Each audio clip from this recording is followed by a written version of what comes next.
मैं कमलाकांत चतुर्वेदी, ग्राम पिंडरा, तहसील मझगवां, जिला सतना का निवासी हूँ।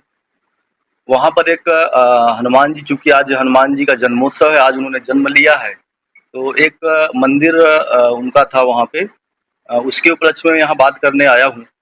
सब लोग यहाँ पे धूमधाम से हनुमान जन्मोत्सव मना रहे हैं, और वो हमारे हनुमान जी जो है बंधे हुए हैं।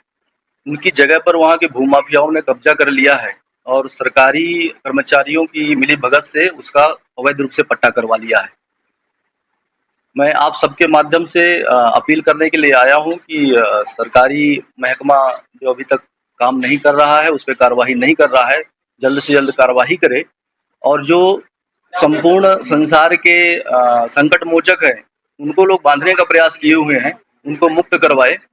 और मैं आप सबके माध्यम से बोलना चाहूँगा, जानना चाहता हूँ, ये हमने उनको कंप्लेंट दिया था, राइटिंग में कलेक्टर महोदय को दिया था, राजस्व सेक्रेटरी को दिया था, वन सेक्रेटरी को दिया था, मुख्यमंत्री कार्यालय में भी भेजा था, जिला सतना जी। और आज दिनांक तक कोई कार्रवाई उन्होंने नहीं किया। हमने विशेष निवेदन कलेक्टर महोदय से किया तो 27 जून 2022 को किया था। उन्होंने एक ज्वाइंट रिपोर्ट जांच के लिए एक कमेटी भेजी, जिसमें फॉरेस्ट एसडीओ और एसडीएम मझगवां, तहसीलदार मझगवां गए, और उन्होंने मौका पंचनामा बनाया और एक नजरी नक्शा बनाया। उसमें ये निकल के आया कि ये जगह वन विभाग की है। अब जब वन विभाग की जगह है तो उसका पट्टा कैसे हो गया?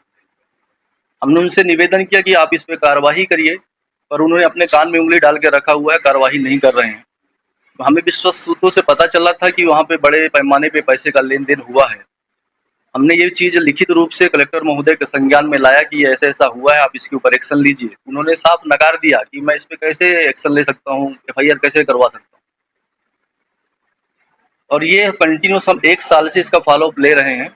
विभिन्न डिपार्टमेंट में, इवन हमने मुख्यमंत्री कार्यालय के अलावा प्रधानमंत्री कार्यालय और राष्ट्रपति कार्यालय को भी लिखा हुआ है।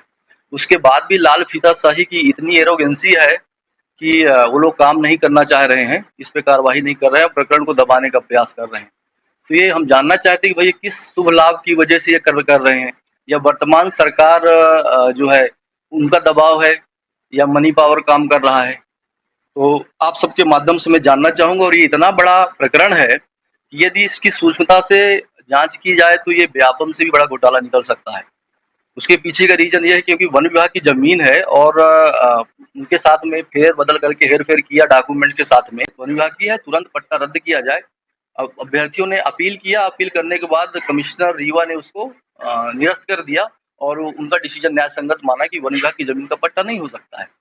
तो हमें डाउट है, सीरियस डाउट है। हो सकता है वही ऑफिसर वहाँ गए रहे हों, जो 80 में यहाँ किया, 86 में वहाँ किया। तो ये पूरे मध्य प्रदेश में जहाँ-जहाँ वो गए होंगे तो एक्सपेरिमेंट उन्होंने ज़रूर किया होगा। इसके लिए हमने विभिन्न जगहों पर एप्लीकेशन लगाए, आरटीआई लगाई। आरटीआई वो लोग जानबूझकर उसका इन्फॉर्मेशन बाहर नहीं निकाल रहे हैं। फिर हमने रिकॉर्ड रूम से डॉक्यूमेंट्स माँगे।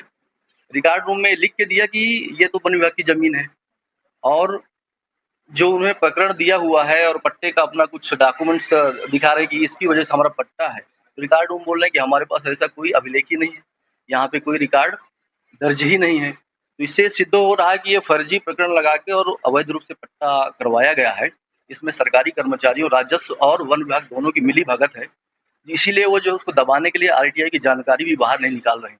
क्योंकि यदि आरटीआई की जानकारी देंगे तो फँसे हैं, नहीं दे रहे हैं तो भी फँसे। तो वो जानबूझ के चाह रहे हैं कि डिले होता जाए, लोग भूल जाएँ, और इससे जो है हमारा पब्लिक का जो है ध्यान चला जाए, और वो ऐसा ही प्रकरण पड़ा रहे। लिखित में पहली बार आपने कौन-सी दिनांक को शिकायत की?